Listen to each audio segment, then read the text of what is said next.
Hi guys, අද මිනි vlog එකකින් එන්න අපිත් එක්ක සිඩ්නි වල ඉඳන් මෙල්බර්න් වලට යන්න මේ අපේ අන්තිම දවස් සිඩ්නි වල. ඉතින් අපි drive කරන්න යන්නේ මහර කිලෝමීටර 1000කට වඩා. ඉතින් අපි හොටෙල් එකේ pictures අරගෙන උදේ පාන්දරම ගියා breakfast කන්න.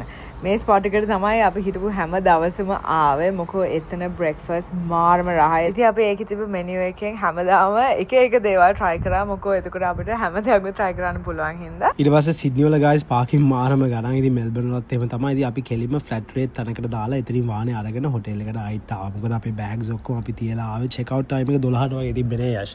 late check out එකක් දුන්නා. ඊට පස්සේ අපි bags ඔක්කොම පල්ලර ගෙනල්ලා තිබ්බේ. ඉතින් ඒවා ටිකත් අපි කාර් එකට load කරා. ඉතින් කට්ටියට පොඩ්ඩක් ඉතින් අවුල් ඉතින් ඒ වුණාට ඕව දාවා. අපි හොඳටම මාරම experience එකක් guys ගත කරා. ඊට පස්සේ ඔන්න පේනවනේ කිලෝමීටර් 1007ක් යන්න තියෙනවා. 13 hours යාළුවනේ. ඔයගලන් comments වල දාන්න ඕගලන් ගිහිලා තියෙන දුරම drive එක මොකක්ද කියලා.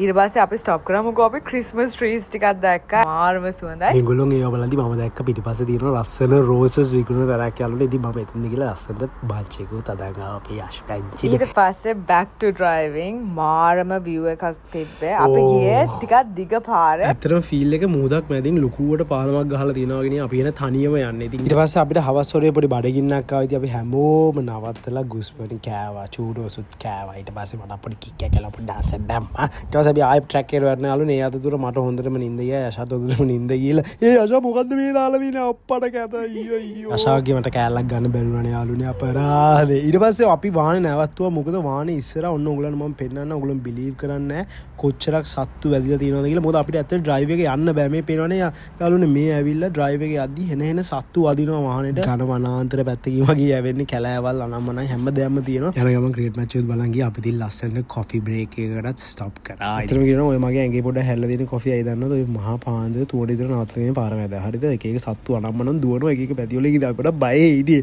ඊට පස්සේ අපි උදේවරුවට අපි පොඩි breakfast එකක් නැවතුවා McDonald's කන්න. කටියට pancake craving එකක් ඇවිල්ලා තිබුණා. ඊට පස්සේ අපි ගෙදර කරා ඔන්න අන්තිමට ආවා. ආව ගම් පළවෙනි දේ මම මොකද්ද කරේ? ඇඳුම් ටික අයින්ට කරා පැලවල සිටුේෂන් එක බැලුවා. ගොඩක් දවස් ගෙදර හිටපු නැති හින්දා පැල ටික චූට්ටක් ඉතින් ඉෂුස් තියෙනවා. හැබැයි කමක් නැහැ. ගෙඩි හැම ඇවිල්ලා තියෙන්නේ. ඉතින් බඩ හරිම සතුටුයි. ඊට පස්සේ උඩට ගිහලා අපේ ඉන්ඩෝ ප්ලාන්ට්ස් ටික බලද්දී මගේ කොළ වැටිලා ඒක ටික හර වෙලා. ඉතින් මම මාර දුකේ හිටියේ. හැබැයි අපේ හසිමුට ඇවිල්ලා ඒකට සාත්තු කරා. හස්ගේ ෆේවරිට්ම හොබි එකක් තමයි මේ දවස්වල gardening. ඊට පස්සේ අපි කොමඩ ගේමක් ගහලා මේක පිපෝම යාළුවනේ නේද? මම ගියා අම්මේ නම්